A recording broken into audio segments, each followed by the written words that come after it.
What's up, everybody? It's your girl Sakina, and I'm here for another Real Housewives of Beverly Hills review. So let's get right into it. Disclaimer, y'all, you know we are going through a quarantine. I don't know what day it is for me, but I've been in this house for a few weeks. So I'm gonna just show y'all. Okay? I need y'all to look at those. You will be seeing them throughout the video, so don't judge me. We all going through hard times, okay? So the episode starts with Dorit and PK. They're moving into their new home. It's a 6-bedroom modern farmhouse.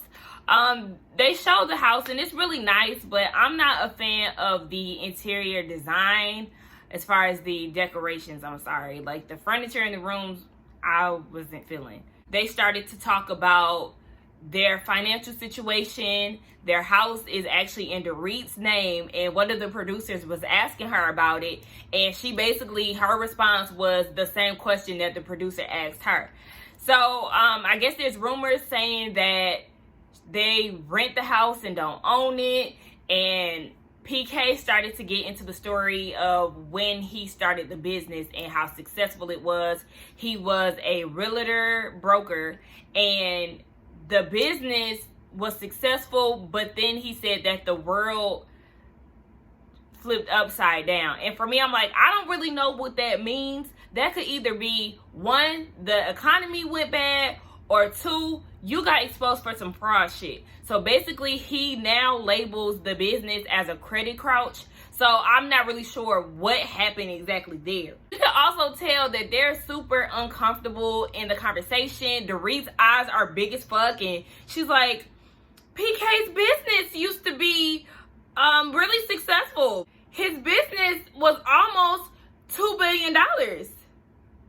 Right, PK? And it was just real uncomfortable. There was a headline saying that Dorit's account was froze by the judge and she had to give her account over to the creditor. And the producer is asking them in their confessional, how do y'all handle all of the rumors? Because being silent really is not going to make them go away. There were things in the blog saying that they were con artists, going through bankruptcy, frozen accounts, in their housing situation. PK's response to that is he knows who he is, so he's really not worried about the blogs, and he encourages Dorit not to really fall into whatever is being said in the media. We get a scene with Garcelle. She's actually on her way to her new house. It looks like a Spanish themed type of house. It's a 5-bedroom house. She's moving there to really start over. You know, she still lives in the house that her and her ex-husband shared, and she really just wants something of her own. She's so used to doing the same things in her current neighborhood, so now she just wants to switch the style up a little bit. They do a walkthrough of the house, her and her friend, and they get to Jack's room. A fucking insult. Do you see how small that damn room was? That room is probably the size of mine. Okay, it might be a little bigger, but it was small as hell. And I'm like, this is why I could never live in California. The expense of a house and the amount of house that you're getting is not adding up. The ratio is not equal. And I just couldn't do it. I really couldn't. I like to get more bang for my buck. So I guess I'll just stay here in Atlanta. Her friend is, I think her name is Allie. I've seen her on a few things on TV, but they start to talk about her divorce and how they were together for 9 years. And one day she asked him to use his phone. And when she gets his phone, there's a text message from somebody and it says, I love you. So she's like, what is this? And this man goes and tells her that he had an affair for 5 years. How can you be with somebody for 9 years and majority of your relationship or your marriage, this man is cheating on you? Yes, she did show a picture of her husband. He is a white, pale, sickly looking man. And I was just like, the next husband will definitely be an upgrade. We're going to speak that into existence for Garcelle. We need somebody who matches her fly because that man is not doing it. She said that she's a hothead. So once she got that information, what she did was type up a little nice, nasty email letting his company know about his cheating scandal. And when she sent it out to the company, it ended up getting into the media's hands. Of course, the producers asked what happened to the mistress, and she's like, I don't know what happened to her. But the vibe was really giving me like, I don't know what happened to her. Her body might be floating in a lake somewhere. basically that's none of her concern. She's really worried about her and her children.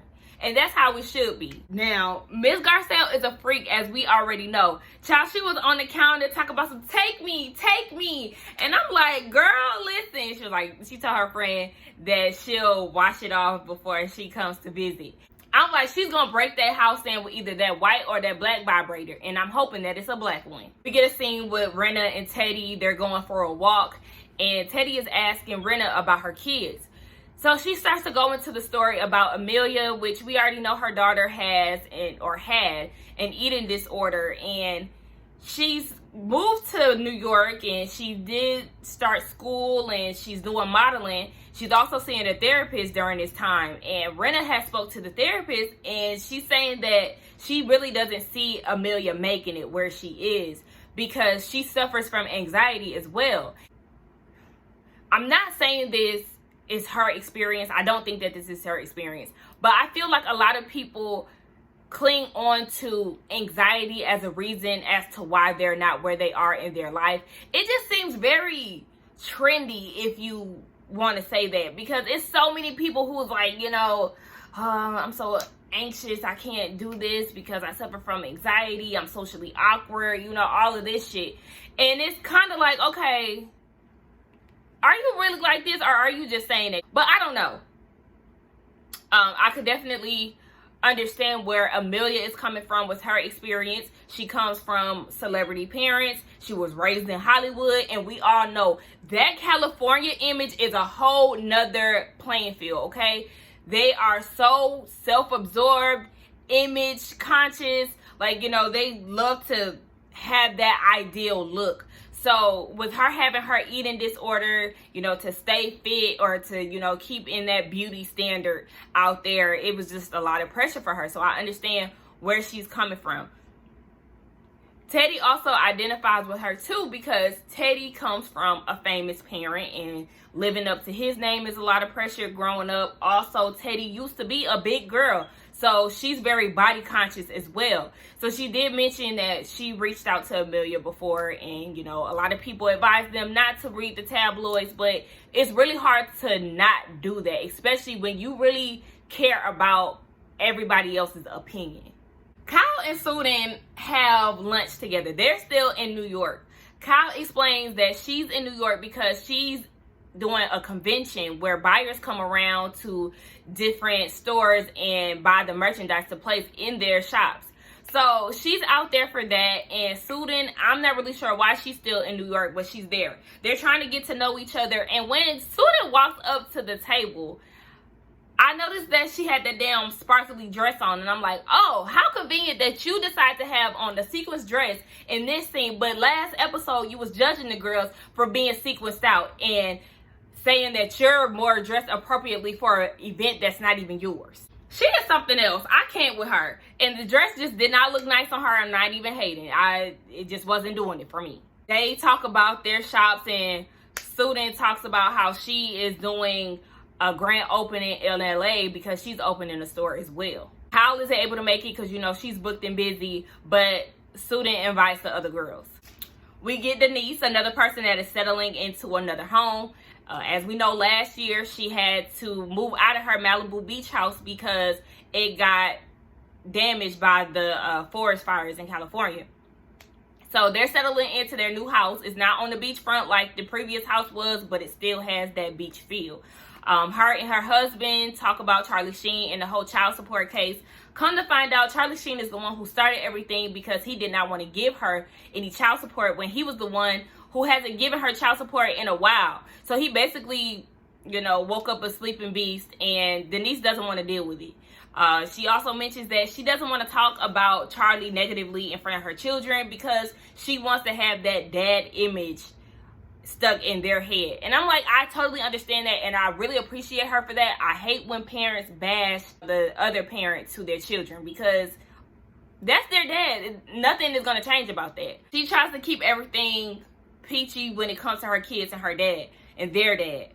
But at the same time, it's like they're going to get curious one day and they're going to realize that their dad is Charlie Sheen and he be out there in the streets with some shit. She's cooking food and she's also kneeling down a little bit and her husband is asking if she's okay. She said that she's in pain, and that's when we find out that she has a hernia. And she didn't want to bring it up to the girls in New York, but she was going through a lot of pain out there as well. So we also get a scene with her going through the surgery to get them removed. Come to find out, it wasn't one hernia, she had 4. So she had to get them removed, and now she's in recovery. I feel like it's very important to go get your health checked out, because she said too that she thought it was a tumor and did not want to go. And you can't avoid shit like that, because the longer you wait, the more damage it does to the body. And which her husband had mentioned too. If she would have waited a lot longer, then it would have been hella damage done to her body. Erica and Garcelle meet up for breakfast or brunch, and they're having small girl talk. They bond over children. We already know Garcelle has her 11-year-old twins, so she asked Erica about her son. We know that her son is a 27-year-old cop, and come to find out, Garcelle actually has a 28-year-old son, and he's expecting, so she's about to be a grandma. And she told Erica that she's next, and Erica's like, child, I do not want to be a grandparent. Can you imagine me picking up somebody's kid in pre-K? And then the screen does a flashback of her back in Tokyo in 2017 in one of her outfits. And I can't really imagine Erica as a grandparent, but you know, if she ever does become a grandparent, then she will fucking slay, okay? I've never seen anybody of her age. I think she's in her 50s. But I never seen anybody in their 50s rock that high fashion shit as good as Erica Jane. Definitely got some mamas out there, the Angela Bassett's out of the world, but as far as like the high fashion, she does that shit well. Garcelle asks her about her husband, and Erica mentions that he's 80 years old. I know that there was a big age difference between them, but I didn't think that he was 80. The man is still going to work, still walking around doing everything on his own. He looks good for 80, okay? Shout out to him for that. And Garcelle asks her about their sex life, and Erica uses the word okay to describe it. Now, she used it as okay before she choked on her damn breakfast, strictly off of the damn question. So obviously she was a little uncomfortable about it, but she said that it's okay. It works for them. She is not really looking for somebody to be pounding on her, I guess. He's on the go, she's on the go, and they meet somewhere in the middle when they can. It's not a traditional marriage, and that's okay. It works for them. In her confessional, she talks about how people always ask about their love life and how it works out for them, because she's the young, hot wife and he's the old, rich husband. And it's like, it works for them. She got a little defensive about it, and I don't think it was towards Garcelle. It was just the fact that she was defending her marriage, because a lot of people ask her that. She get her coin. She ain't got to fuck on him all the time. It's a win-win. But when she was speaking about her kids, Garcelle was saying that she wants to find somebody who will love her children as much as she loves them, because, of course, it's a package deal. And Erica was saying how thankful she is for her husband supporting her child at such a young age, and she gets emotional about it. And that's pretty much a different look for Erica, because we're used to seeing her being like, you know, the tough exterior woman on the show. Speaking of Erica, she did announce that she will be playing Roxy Hart in Chicago on Broadway. She was talking to her husband about it, and he was congratulating her, telling her that he's proud of her. And again, she gets emotional. I'm like, okay, sis, you either on your period or you just really letting your guard down in front of these cameras. I like it though, but she got the crying. Where were the tears? And it was confusing me, because her eyes were watering, but then she started to get into like this whole dramatic scene. It went a little something like this.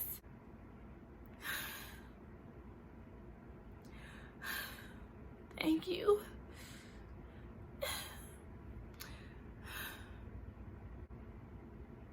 Your face is dry.